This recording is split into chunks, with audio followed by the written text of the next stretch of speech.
Traders are subject to cognitive biases, just like all human beings are. In this video, I'll discuss one of the more common biases that can derail your trading and lead to unnecessary losses. If this topic interests you, stick around.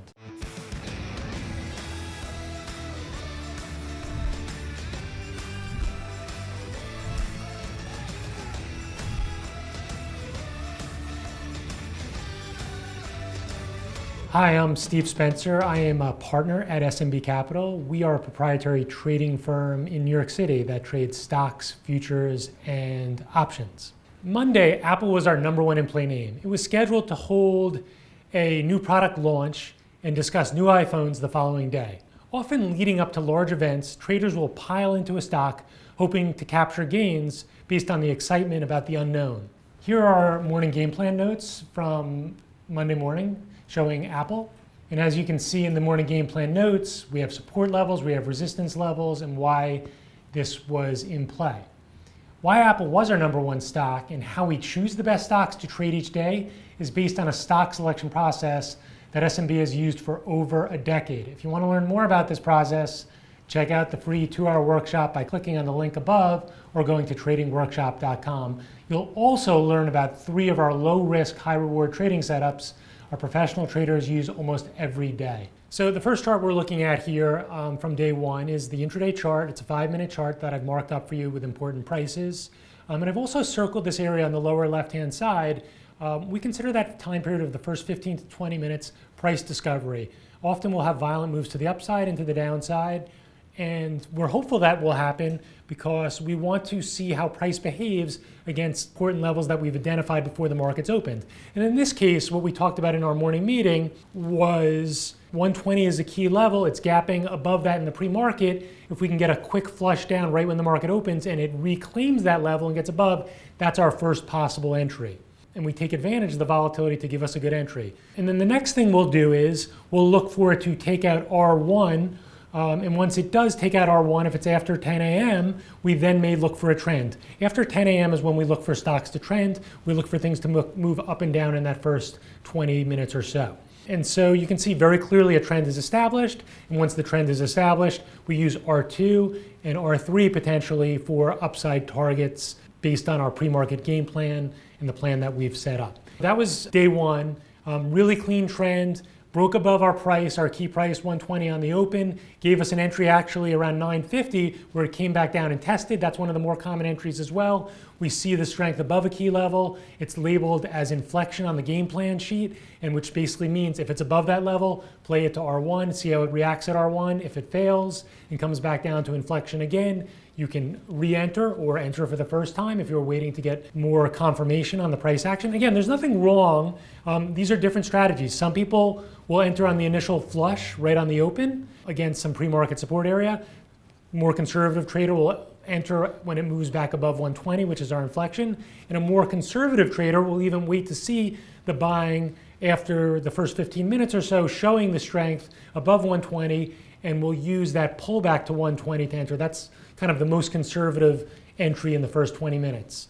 And then once the trend is established, people who are already long may add to their positions, or people who have not gotten long once the trend is established, taking out our first resistance level, will enter against the morning low. And in this case, it trends all the way up to R3, gets up there about 2 p.m. That's kind of our target based on the volatility of the stock. We get that question a lot. I actually tweeted something out the other day in terms of how I identify my support and resistance levels. In this tweet, we use the 30-minute chart and other key longer-term levels. So that gives you a kind of a recap of what happened on day one. Something was #1 on our game plan sheet, but the idea that people might rush in before the big Apple announcement event, which happened on day 2. And the title of the video is "Don't Be Trapped by a Recency Bias." And so there's this tendency, especially with younger, less developed traders, but also with experienced traders as well, that something trends very cleanly on day 1, that on day 2, because something happened on day 1, you're going to expect that again on day 2. And just that's not the case at all. You have to go down your list of items that we're looking at on day 2. The tendency of Apple to sell off on the product announcement, that's been a tendency for the last 15 years. But then there's the tendency of people to think that Apple will sell off on the product announcement day. and you need to understand, well, how are people positioned coming in to the product announcement? Obviously, Apple, if we look at the daily chart, is in a longer term uptrend. About a month ago, it sold off pretty hard from the low 130s down to 104 or so, and since then regained its footing and was trending it higher coming into this announcement, and in fact gapped yesterday, the day before the announcement, above 120. And so we know that people are pretty comfortable. It's a longer term uptrend. We know that some more people got some long into the event, and we know that the natural tendency is to sell on the event. And so why don't we take a look at the chart, the 2-day chart, where we can see what happened on day one when there was a clean uptrend after 10 a.m. And then the morning, the pre-market, and the morning of day two when the actual event happens. And I've marked this up with some key levels that we talked about in our morning meeting and in the morning game plan. And the first thing to note is on the top of this chart, there's an area, 2 blue lines, and that is based on the longer term resistance area. If we look at the daily chart, was the top blue line on the daily chart, where if we got up to that level, there would be some longer term resistance. And in fact, in the morning, before the market even opened, Apple was gapping higher and coming into that resistance area. So for myself, when a stock has run up like it has over the last month from 104 to the mid 120s, I'm looking at what is the longer term resistance? Where is the potential supply coming in? If on the open or in the pre-market it runs into that area, that's an area where I'm looking to sell, looking to get short, knowing there's a tendency when the market opens for there to be some quick profit taking and people anticipating perhaps some selling into the news event. And at the same time, my thought process is the stock is not going to fall apart unless when the product comes out, it's just a disaster. People are anticipating something cool, something amazing. And if I start to see the reaction on Twitter that these products suck, and again, I'm not expecting this with Apple. Apple generally, on their announcements, people get excited. Even though I don't own an Apple product, I'm not an Apple customer, I understand how people feel about these products, and hundreds of millions of people buy these products. And you can see very quickly on social media, are people feeling good, are people feeling bad? If people are feeling good, then I know the downside is limited. So even if it's a sell the news situation, it should catch a bid at key support levels from the prior day. And what I said actually in the morning meeting was if it flushed down on the open, if it came into 122 or so, I was a buyer. My expectation was not before the announcement, could it retest the breakout of 120 from the prior day? If it came into 122, and again, I've circled it on the left-hand side of the 2-day chart here, that is where the second leg of the trend started on day one, on Monday, where it moved from 122 all the way up to 125. And so I was using that when the market opened, it was at 125. It came down very quickly. As traders, we like to fade quick moves into support. It comes into 122. I got long. I set my stop below 121. I started to piece out of it, 123, 123 and a half. Eventually got short, got flat at 124, 124.50. And so that was entry number one that I've put that number one. That's why that's on day two of the chart there for you. And then the second point was this area from the morning resistance and morning support that we had circled on price discovery on day one. And you can see number two, first of all, the first place it bounced from when the event occurred was right there at 121. And then when it had that big pop up to 123 and a half and failed, the next down move took it to the support from day one in the breakout area, and it held there before a $2 up move. And so this was a lot of up and down action, was not a trend, was not what what we were looking for, what we discussed in the morning meeting. That's why I sent that tweet after 12 o'clock saying you did not do your proper preparation if you were expecting this to trend cleanly again. And what I was basically conveying was the message, and I think most experienced traders understood this, was that you had people rushing in before the event, getting long. It had a technical breakout above a key level, above 120. But on day two, it could show some strength, and there could be a couple of good long plays, but there also might be a couple of good short plays, up and down action, and potentially, eventually after the announcement, if it got above all of the key resistance, then we'd look for it to trend, or if it took out all of the key support, then maybe we would look for it to come off really hard from there. Otherwise, we're going to look for it to bounce up and down these key levels. And this is the same thing I'm saying in my morning meeting. I'm giving advice. I'll get a G chat from our trainees in the morning as well. At 9 o'clock, I got this little G chat from one of our trainees. He shares with me his game plan. his two stocks were Apple and Amazon. And the caution that I gave him in the G chat, you can see, was do not fall into the trap of thinking it's going to trend again today. Look for the up and down. And then he responded to me an hour later, and he said he just traded it move to move, was looking at the key levels, and that's the way that you have to trade it.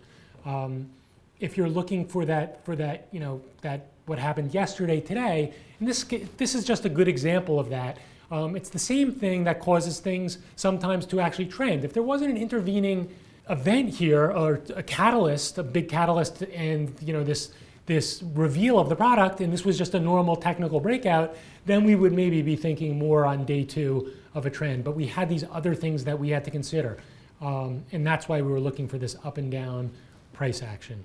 We talked about not falling into the trap of recency bias, and just take the setup as it comes, go through your list of things that you're going to consider, develop your levels. And then one of the things somebody asked me recently, I don't know if this was I think it was actually in our weekly review session. What I do for our training students and our younger traders on the weekend, I'll do a weekly review session where we'll go over the stocks we're in play for the week, and then there's questions about trading issues and things like that. And one of the questions that was asked, and I think people found this really helpful, my response was, the question was, what are the things we can do to be more consistent and not fall into our biases? And I actually was like, not fall into what my bias was. I was biased long, I was biased short.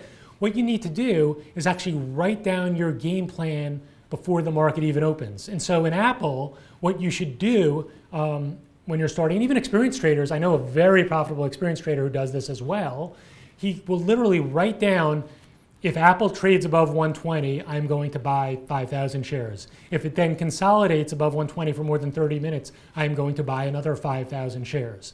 And then these are my price targets, and this is how I'm going to scale out. And he'll do the same thing on the short side. If Apple pops above 120 on the open and then trades down to 119 and cannot reclaim 120 in the next 30 minutes, I will get short Apple, X number of shares, et cetera, et cetera. And he does that with all of his top trading ideas. And that way he can overcome any of his natural bias. Perhaps his bias was to be short Apple, because it had just run up from 104 to 120, and he thought everyone's thinking the same thing. They're going to get long, it's going to fail at 120, and he wants to get short. Maybe he's going to be too aggressive on the short side. And that way, by writing down his plan, he can overcome his natural cognitive biases. And recency bias is just one of the many biases we face as traders. Confirmation bias is the biggest one that I've talked about many times over the years. Confirmation bias is where you ignore information that is basically showing you that your thesis is wrong. And anytime there's any little piece of information that shows your thesis might be right, overweighting that. And the best example of that is, say you were looking to trade the breakout to the upside above 120 on day one. The moment it got above R1 right on the open above 121, you're just piling in. And guess what? If we look at the chart, what happened there? It reversed and came down and retested the inflection. And so you got to take the information as it comes, weight it, accordingly. And as the more information comes in, you should feel more strongly that your thesis is correct or incorrect. And this is how you address the process each day. I hope this video was helpful, and I'll see you next time.